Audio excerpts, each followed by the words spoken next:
After my divorce from my husband was finalized, I moved in with my daughter, Natalie. About 6 months later, something unexpected happened. It was my day off, and I was relaxing at home with Natalie when I got a call from my mother. She told me that my ex-husband and his mother had shown up at my parents' house uninvited. I quickly got dressed and went over there. When I arrived, I found my ex-husband and his mother sitting on the sofa in the living room, waiting for me. I had no clue why they were there. "Why are you here at my parents' house?" I asked. My ex-husband, John, surprised me by saying, "I want you to return the money you owe me. My name is Aaron. I'm a 40-year-old office worker. I was married to John for 14 years, and our daughter, Natalie, was born around the time we got married. She's now in the 8th grade. We were a happy family, and I felt sure that we would always have a loving home together." I met John on a blind date and was instantly drawn to his friendly, kind, and cheerful nature. He liked me too, and we stayed in touch throughout high school. We shared our contact details and started dating. After a few dates, a year later, he proposed and we got married. I loved him deeply and was thrilled when he asked me to marry him. I had a close group of friends from high school, and we always came together for big events. When I told them I was getting married, they were all excited and congratulated me. They all came to our wedding and talked about wanting to get married too. Over time, one by one, all my friends from the group got married, and eventually, everyone in our circle was married. We laughed and joked about how our group of friends had all suddenly become adults, with everyone now being married. Then, when I got pregnant, my friends started getting pregnant too, and before long, we had turned into a group of moms. It felt like we were all going through life together, and I knew we would stay close friends forever. I was happy being both a wife and a mother. I also enjoyed my job. After college, I started working in the planning and development department of a big company, and my days were very busy. The job was challenging but very rewarding, and I learned something new every day. One of my mom friends, who stayed at home, once told me, "You're really a workaholic, Aaron, but you also have a great family life. It's like you have 2 lives or something." My friend says I'm a very strong woman, but I really wish I had the endless energy of a strong man. Both John and Natalie helped me unwind and relax at home after a long day at work. When I got home, I would say, "I'm home." Natalie would respond with a cheerful, "Oh, Mommy, welcome home." When she was younger, she would greet me with a big smile and a hug, which made all my tiredness disappear for the day. John would also help me relax. After Natalie was born, John quit his job and started working part-time so I could continue working at my company. He took a job at a cafe and took care of picking up and dropping off Natalie. When I came home, he always had dinner ready. After a long day at work, it's tough to cook, so coming home to a hot meal was a huge relief. John's cooking helped me feel relaxed and refreshed. I would take baths with Natalie and we chat about our day. My life was fulfilling both at work and at home. I could manage it all because John and Natalie were so supportive of my job. Their kindness made me even more dedicated and passionate about my work, and as I achieved good results, I got promoted. With the promotion, I started working more overtime and often came home quite late. By then, Natalie was older and understood the demands of my job, so she could handle some things on her own. John also began working more hours at the cafe. Lately, I've been enjoying exploring different coffee shops and buying their coffee beans. I picked up some today, along with cakes from a new bakery. I suggested we have them with coffee. John has really gotten into coffee. He's been learning about roasting beans and trying different types at his cafe job. That's why he makes such great coffee at home. John and Natalie were both very understanding about my dedication to work, but I didn't notice that our family was slowly starting to drift apart.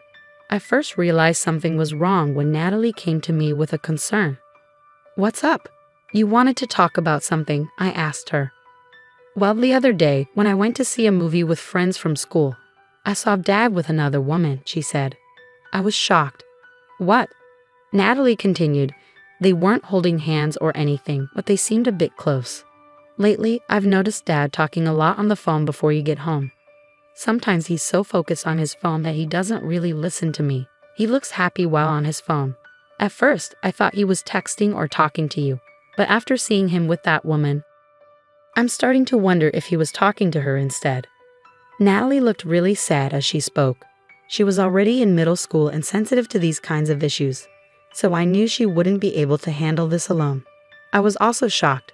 The thought that John, who I believed always put Natalie first, might be having an affair was heartbreaking.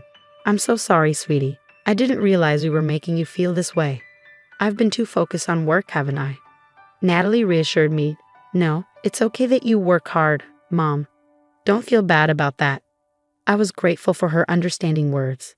Thank you, Natalie. I'll talk to your dad about this. If it turns out he's having an affair, I think I'll have to get a divorce. Is that okay with you? She nodded. I don't like the idea of Dad having an affair. Just knowing that and still being with him would make me feel bad. Seeing Natalie so upset made me realize how much I had neglected my family. I knew I needed to get to the bottom of this issue, especially since Natalie had the courage to bring it up. I hired a private investigator to look into John's possible affair. The results were shocking. John was indeed having an affair, just as Natalie said, and there was photographic evidence to prove it. What stunned me the most was who his affair partner was, Stacy, one of my high school classmates and a member of our mom's group. I was more surprised by this betrayal from a friend I trusted than by John's affair itself. Stacy, a stay-at-home mom and the last to marry in our group, had a young child of her own. Yet she was involved with John and neglecting her own child. When I saw the evidence, I was overwhelmed and couldn't move for a while. If I hadn't been alone in my room, Natalie might have stumbled upon those photos, causing even more turmoil in our family. I wasn't ready to confront John yet, and I definitely couldn't let Natalie see these pictures. I took a deep breath to calm myself down. Then, another friend from the mom's group told me she had changed jobs, which gave me the idea to suggest a get-together. I figured it would be a good chance to see Stacy without her knowing I was aware of the affair. The get-together was planned for 3 weeks later. During that time, I quickly hired a lawyer and began preparing for the divorce. I briefly informed Natalie about what I had discovered and that her dad and I would be getting a divorce. We spent our days off together looking for a new apartment. The day of the get-together finally arrived. I started by asking my friend about her new job, and then we all shared updates about our lives. Stacy still didn't seem to know that I was aware of her secret, and we had a normal conversation. Everyone's working, so it's good that things are changing, Stacy said. I'm just a housewife, so I'm stuck in the same routine. Well, you don't have to work, Stacy, because you have a husband who supports you, one of my friends replied. I do appreciate my husband, but sometimes I feel a little bored, Stacy admitted. It was time to confront her about the affair. So, is that why you're having an affair with other people's husbands? I asked. Stacy and the other friends froze at my comment. Aaron, what do you mean by that? Stacy asked, her face going pale. Well, it seems that Stacy is having an affair with my husband, John, I said. What? No way. You must be joking, the other friend said, trying to defend Stacy. Since my friends were protecting her, Stacy took advantage of it. That's right, Aaron. What are you talking about all of a sudden? You must have confused me with someone else, Stacy said, trying to deflect. Oh, really? I replied. Then why don't you all take a look at this? I pulled out the photos from my bag and laid them out on the table. My friends stared at the photos in shock. Oh my gosh, they gasped. Stacy, why? They asked. Stacy, clearly caught off guard by the evidence, covered her mouth with her hand. I'm so shocked. Why did you have an affair with my husband? Stacy seemed to realize there was no way out. I'm really sorry. I happened to walk into the cafe where your husband works. I didn't know he worked there at first, but I started going there regularly. My husband provides for me, but he's been neglecting me since we got married. I was feeling lonely. Stacy started to cry as she spoke, but even though she had her reasons, having an affair is unacceptable, especially with a friend's husband. I remained calm and composed, not letting her tears affect me. I'm sorry to everyone else, but I need to tell Stacy that I'm going to pursue alimony from her, I said. I also sent a certified letter about this to your mailbox today, Stacy. Your husband should have already seen it. Oh no, Stacy said, looking worried. How could he do something so terrible? She asked, still in shock. It's far worse to have an affair with a friend's husband when you're married and have a child of your own. You need to face the consequences and make amends for what you've done, I said. Stacy turned pale and nodded. One of my other friends added, We really can't trust you anymore, Stacy. We left the restaurant, leaving Stacy behind. Now that I had dealt with her, It was time to confront John. I was pretty sure Stacy had already contacted him about what happened. When I got home, John met me at the door, looking panicked. "What have you done?" "I just got a call from Stacy." "Are you really making our affair public? How could you be so terrible? You acted like a good husband, but you were cheating on me." "No, that's not. But Stacy has a family too. How could you expose her like that? It's ridiculous." I responded, "It seems people who have affairs think alike. You believe that as long as the other person doesn't find out, it's not a big deal. But what you did was wrong, and it all needs to be revealed as part of your punishment. That's why I'm going to divorce you and seek alimony and child support." With clear evidence of the affair, John couldn't deny what happened and agreed to the divorce. However, he was hesitant about paying alimony and child support. When I hired a strong lawyer and made it clear that I was ready to take the case to court, he finally agreed to pay. So I divorced my ex-husband, sold a house we had been living in, and moved into a new apartment with Natalie. I also pursued alimony from both John and Stacy and received $30,000 from each. Additionally, I secured child support from John. Once everything was settled, Natalie and I started our new life together. The experience was very traumatic for me, but over time, my wounds began to heal. However, about 6 months later, another issue arose. I was relaxing at home with Natalie on my day off when I got a surprising call from my mother. She told me that my ex-husband and ex-mother-in-law had shown up at my parents' house and forced their way in without permission. My father was out, so my mother called me in a hurry. I quickly got ready and went to my parents' house. When I arrived, my ex-husband and ex-mother-in-law were sitting on the living room sofa waiting for me. I had no idea why they were there. "What are you both doing here at my parents' house all of a sudden?" I asked. My ex-husband then shocked me with his next words. "I want you to give me back the money you owe me." "Huh? I never borrowed any money from you. I paid $15,000 for our wedding, remember? You were the one in charge of the wedding, so that money was lent to you. Now that we're divorced, you're claiming it was all a fraud. Honestly, I could sue you for marriage fraud, but for now, all I want is that $15,000 back as a settlement." He made an unreasonable request. My ex-mother-in-law also insisted that I pay him as soon as possible. After the divorce, I knew that John had taken a full-time job at the cafe where he used to work, but the pay there wasn't much. It seemed he was struggling financially, which might explain his unreasonable demands. Well, let me remind you that we both were equally involved in the wedding, and I paid more of our living expenses than you did. So $15,000 is just a small part of what I contributed.